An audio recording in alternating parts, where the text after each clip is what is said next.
Hi, I'm PRIYAL ZOYSA. Welcome to my talk. I'm going to talk about clinical genomics, the basics and an up-to-date technological perspective of clinical genomics, in fact. What is clinical genomics? Well, clinical genomics is a bottom-up approach that uses DNA sequences to identify changes resulting in molecular mechanisms which are likely to cause disease. It has become a more frequent way of diagnosing many inherited diseases as well as cancer, and it's the present way of doing it, and it definitely will be in the future as well. On this slide, I'm going to talk about common types of genomic analysis which uses DNA as a starting material. One of the first analytical procedures was a single gene amplification followed by sequencing and mutation or variation detection. That particular analytical procedure was started in the late 80s and has survived for quite a few decades after that. The turn of the century saw the beginning of microarray based DNA hybridization panels, which was largely used in R&D settings to try and work out diagnostic tests which were basically went back to single gene amplification. And in the last decade, next generation sequencing has come on board, and this enabled massively parallel sequencing of simultaneous chunks of DNA and enabled the whole genome to be sequenced in a very short period of time. It's days opposed to months and years. The whole exome is also the coding parts of the sequence can also be done with next generation sequencing, as well as these specific techniques called chip or chromatin immunoprecipitation sequencing or methylome sequencing. All these techniques are really used by the R&D labs to develop diagnostics, so they're not readily used in the clinical settings.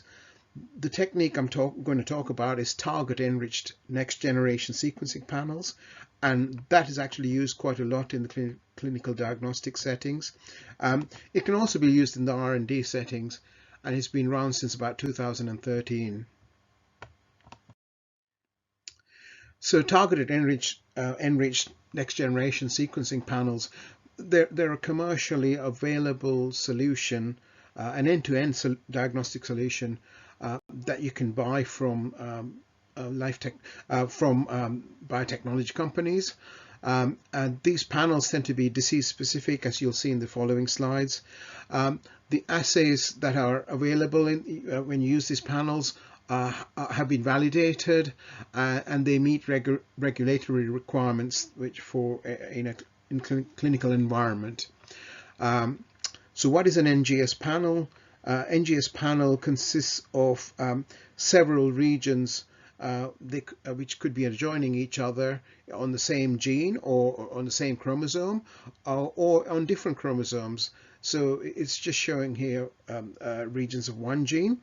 And if you look at it in more detail, what this region consists of are sequences where there are to be known mutations from previous established studies, are called mutation hotspots, and these hotspots are likely to cause disease. And this panel consists of thousands and thousands of these mutational hotspots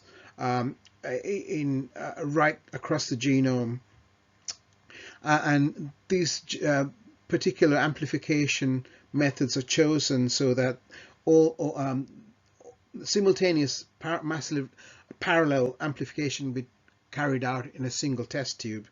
In the worst case scenario, it can be carried out in two different test tubes.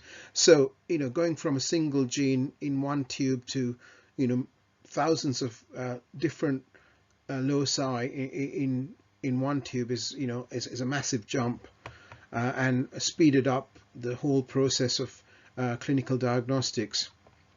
So the next slide. So I'm going to talk about some examples of NGS panels which are out available commercially. This is only a very small section of the actual panels available.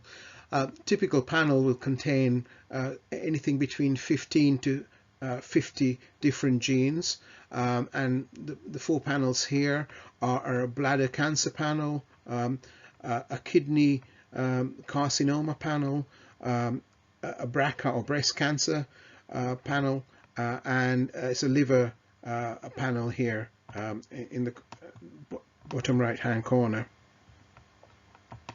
So how do we use these panels? Well, you need to make DNA from a blood or a tumor sample and follow this workflow here, which basically you start by making a DNA library, and you prepare a template, and you run the sequence, load the template onto a sequencing machine, and then that automatically generates data which get processed, and a final report is made which can be accessed by the pathologist or the clinician.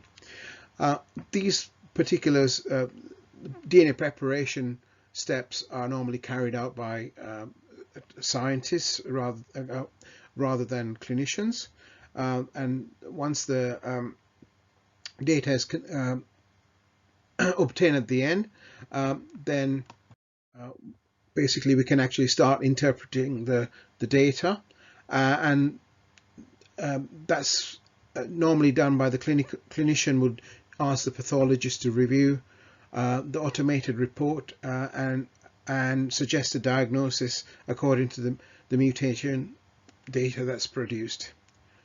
That's it. Thank you.